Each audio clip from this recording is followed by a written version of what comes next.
Hello, warriors. Welcome to the You Movement. There's been movement. I wanted to give one last kind of little see what life is like for somebody who's completely about to shift and change. You can see we got some. I moved my bed downstairs, my makeshift mattress topper bed. We got some boxes to go. Everything's packed except the food. The upstairs over here is now officially energetically, there's a cord I can't go up there. All that lives up there is memories, ghosts. So I mopped, and then I saged 2 days ago, yesterday, the day before. I don't fucking know. I'm like, wah. Same with the basement. That is cordoned off energetically.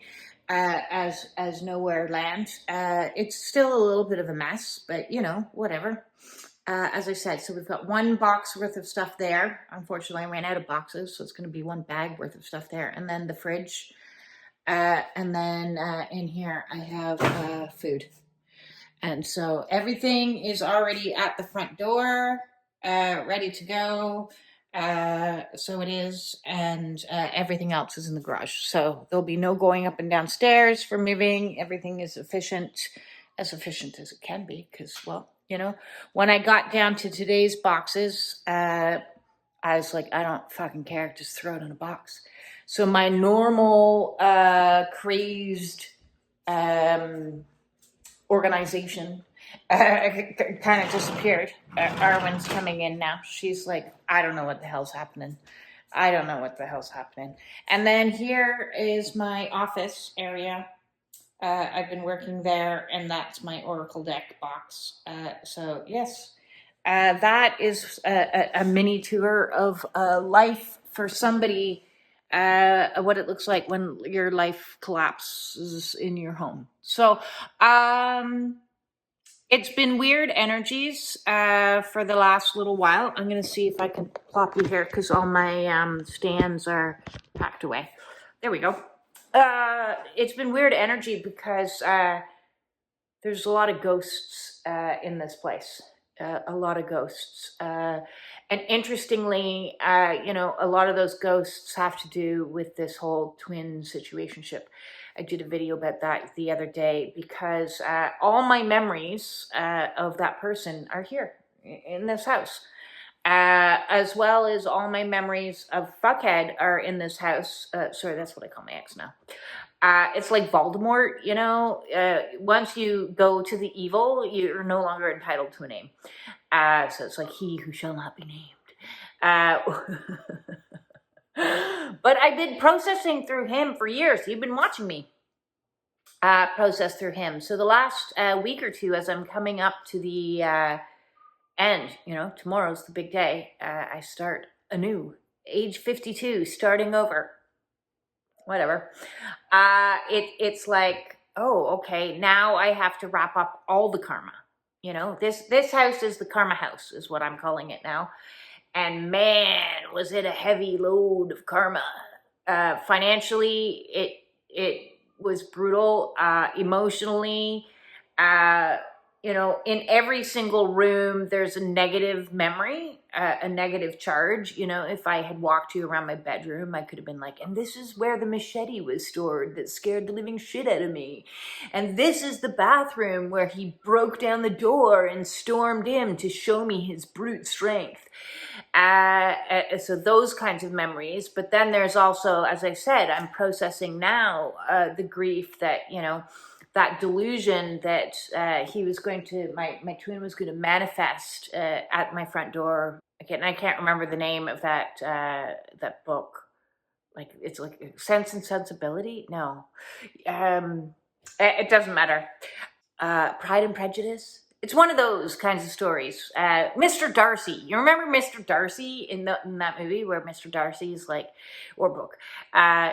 He so struggles with so much angst, and but the love I have for you, and it's I thought, in my deluded Delilah head, He's going to show up one day and he's going to walk up my garden path and he's going to be like, you're the woman that I love and I'm sorry. And like, oh my God, it was always you. It was always you. You know, like one of those like moments. And so as I'm coming to a close of this karmic cycle, I'm like, yeah, you're not coming.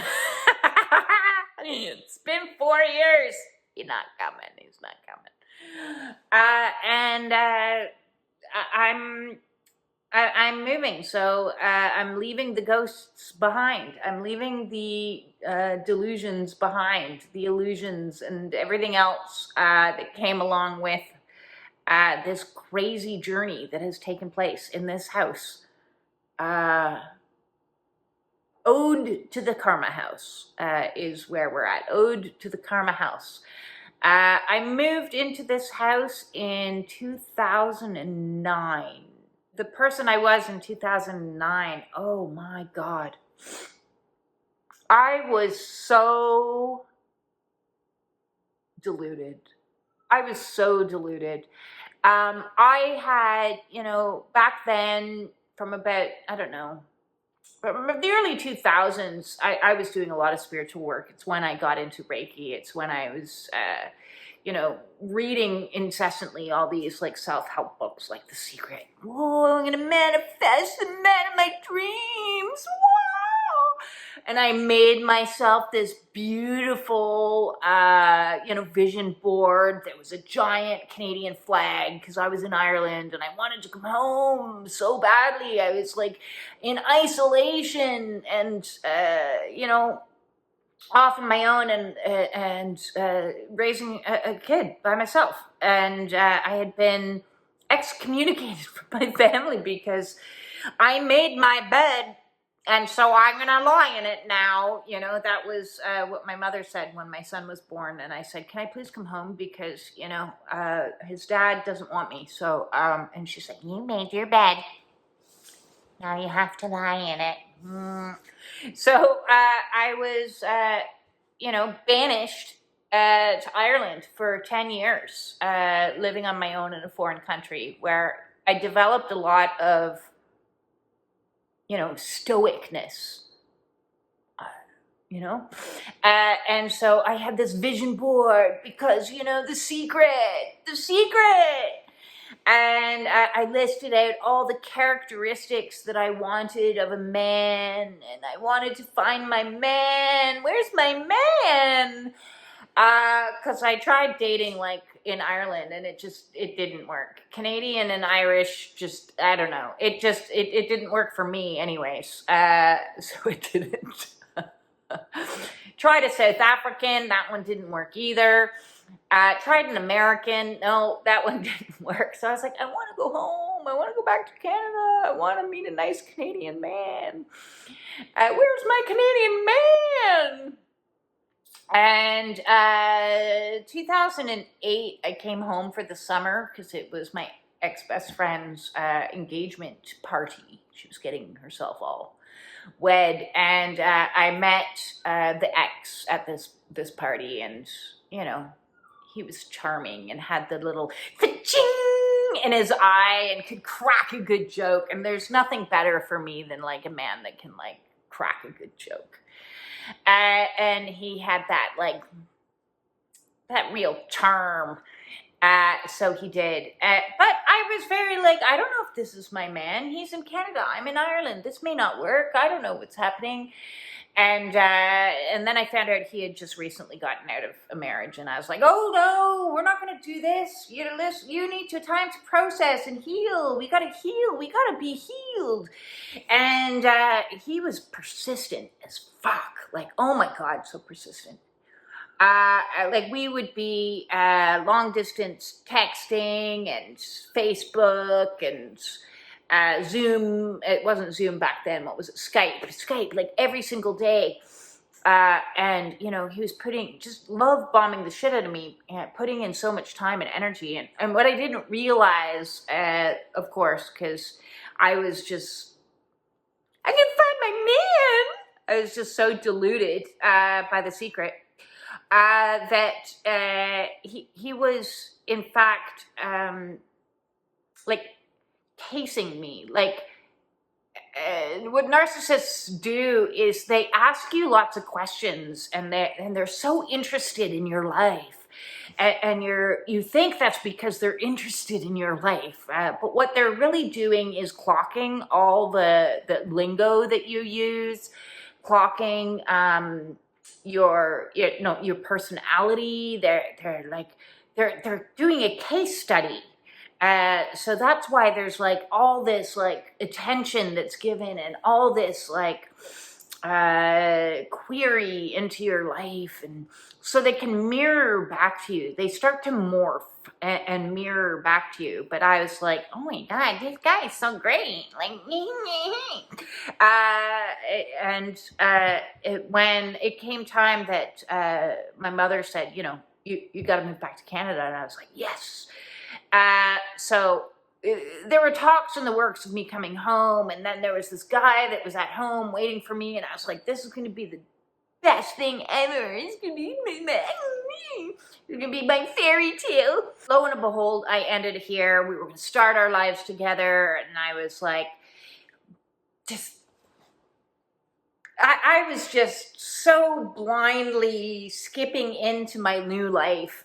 Shit turned bad, like within 3 months, not even. Like the stressful situation, actually not even like a month. No, not even. Like the first week that I came for holiday, there was conflict with one of his family members that I now know was like orchestrated by him, because triangulation and caused conflict. And I was like, I don't know why, like your sister and I just like, no, that doesn't work. So like from the get-go, and then I moved here, and then there was more like, and I was like, what is going on? Why? Come on, let's be in peace and love, and we're gonna build the best life ever, and we're gonna have a family, and it's gonna be blended, and it's gonna be wonderful, and it's gonna be peaceful. And why are we having this stress? And why are we having this stress? And why are we having that stress? And oh my God, now I need to fix this stress, and now I need to fix that stress. And so I just got sucked into the bullshittery so fast that I couldn't like get out, because I was like, this was my happily ever after, wasn't it? Wasn't it my happily ever after? No, it wasn't.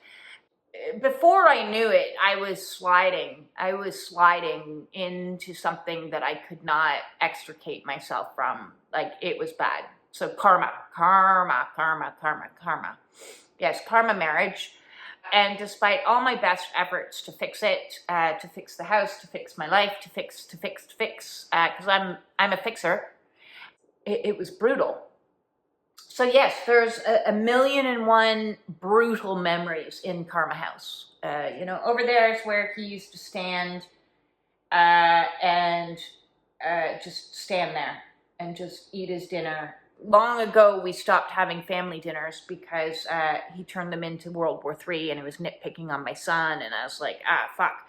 So like, he destroyed family.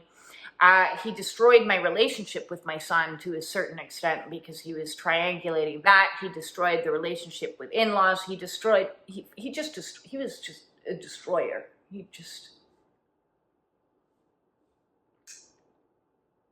So I'm not sad leaving this house at all. I'm not sad. I've wanted out of this place for years, so I have. But when you're stuck in something, it's very hard to get yourself out of it. And this is where the gratitude part of the twin flame journey comes in, because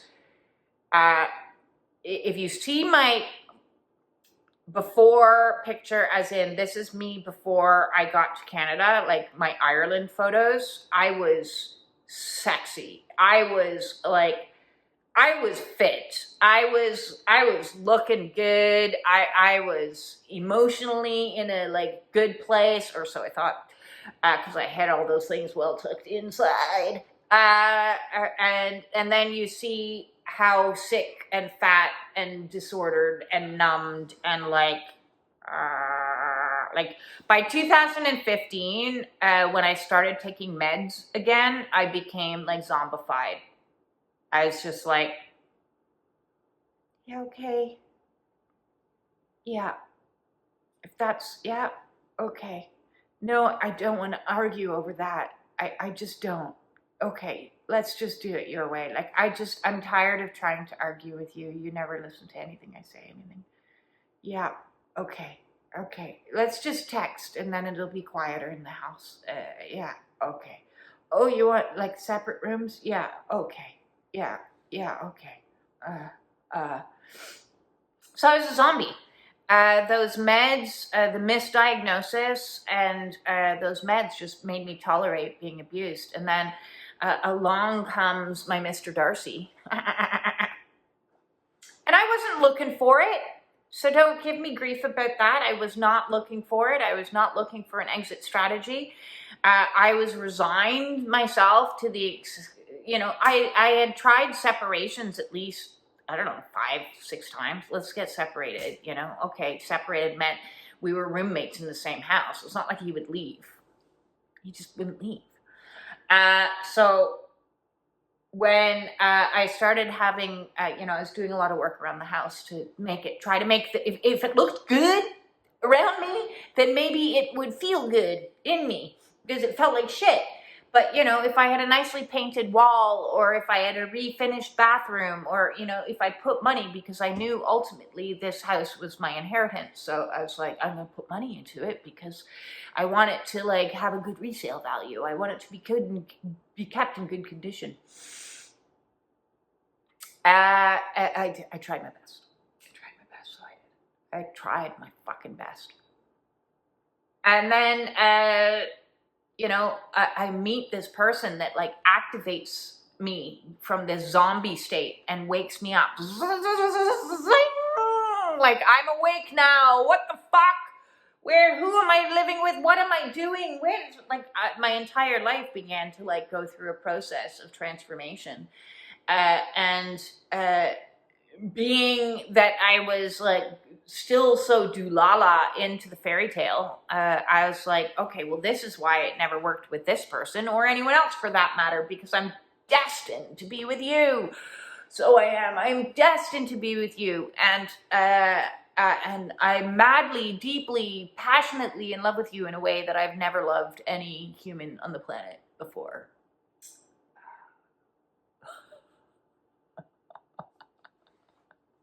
All I can do is laugh. All I can do is laugh. I believed it. I believed it. I believed. I believed it. I like, wow. There is just no depths that I won't go into like deluding myself to believe in love.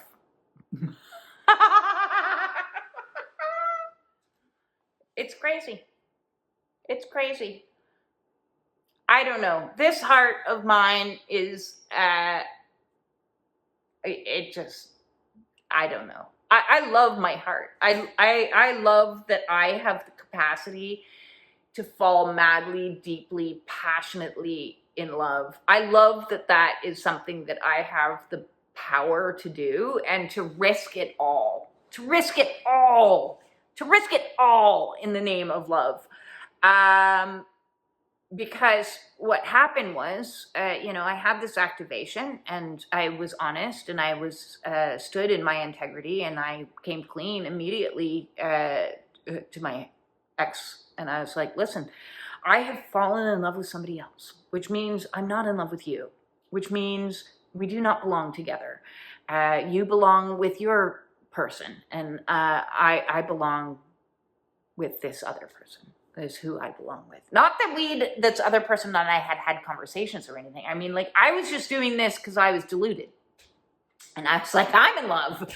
I don't know what they're doing, but I'm in love. So he was like, well, you can never talk to them again. And I was like, listen, even if I never see this person again, but could potentially have one text message, I would rather have one text message than be married to you. I didn't say that out loud, but that's what I thought. So I was like, no, I want a divorce. I want a divorce. Because to me, it was like a 1 in a billion, like it was winning the lotto. And I was like, if there was even a minuscule chance, in just the tiniest little minuscule chance that I could say words to that person again, I was like, yeah, sign me the fuck up. And so began this incredible, but painful, incredible journey to extricate myself, to save myself out of this marriage, because I had tried a million times over. But for as long as I had love in my heart for another human being, it was like a motivator. It was like not a fucking carrot. It was heaven. It was like the promise of heaven dangling in front of me, saying, if I just, push myself a little bit harder, if I just break this trauma bond, if I just heal this, if I just quit this, if I just do that, if I just, then I'm going to have this union, this divine union. I'm going to have it all. I'm going to have it all. I just have to just do this one more thing. And I've done all the things. I've done all the things, including get rid of the karma house, and then at the end, I have me. I have me. I have me. I have me and my cat, and I have God, and I have mission, and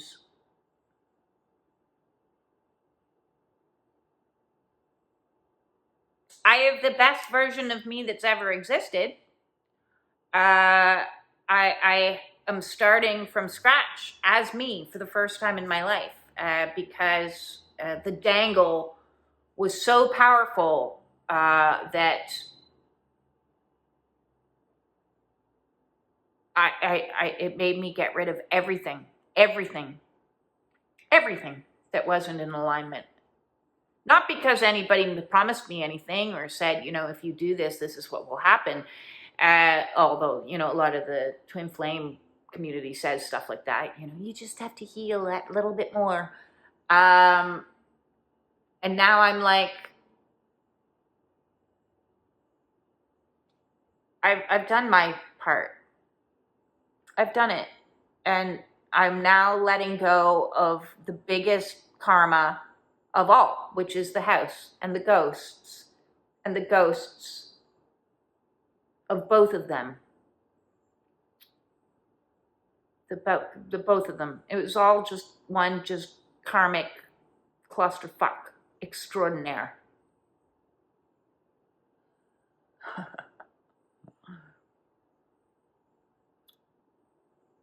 Tomorrow I'll be one step closer to liberation as I free myself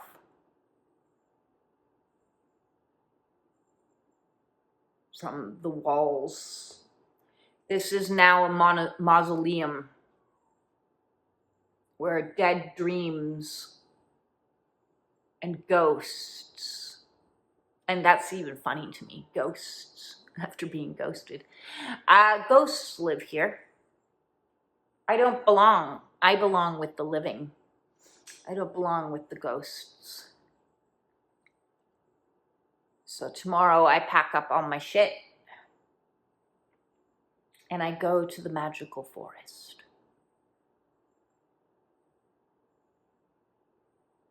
Where there are no ghosts. No ghosts.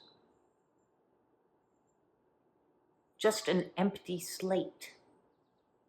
A clean, fresh beginning. I leave all the ghosts behind. The ghosts of the woman I once was when I started that innocent, deluded, woman that came home from to Canada in 2009. I let go of being a mother. That one has a sting that comes with it, because had I not been embroiled in a narcissistic relationship for so many years, I would have been a better parent. That one still bites. That still bites. I lost a lot of time, energy, and that I could have otherwise been focused on my son, instead was constantly focused on chaos and confusion and protection. I was in protection mode instead of mama mode. And he lost a lot. He lost a lot. But that ghost of the mama has to go, or stay here. She'll stay here, because now I step into a new role. We have a new relationship that's forming. I let go of that woman that was in her bliss phase and thought all of her dreams were coming true. I let go of the warrior that went through dark night of the soul in this house. That was brutal. So many ego deaths occurred in this house and lying in that grass. I let go of many friendships in this house. So there's many people that linger in these walls, their essence.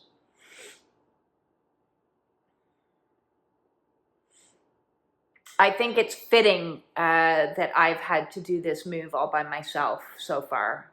My son's going to help me tomorrow, but and his girlfriend. But for the last 2 months, it's been me who prepped this house. It's been me who has, purged it through every closet, every corner, every box has been packed by me, because this is my rite of passage into my sovereignty.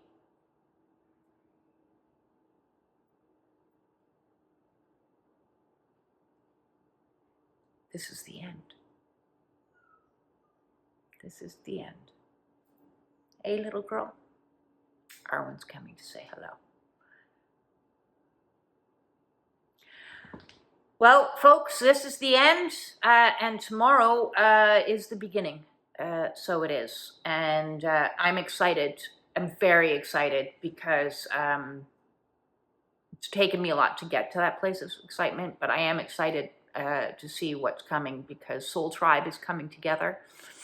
And already my creative juices are flowing again. I've created these new spaces for people that I'm very excited about. The Hive and the Red Tent is already, making difference in people's lives. And my 2 groups is making difference in people's lives, and these videos are making difference in people's lives. So that's all I want, is to make a difference where I can, because I know what it's like to be lost, alone, afraid, and I wouldn't wish that on anyone. I really wouldn't. I want to take everything I've learned whilst in this house for the last 16 years and apply it into stepping into my absolute truth. It's all starting tomorrow, folks. Peace in. Peace in.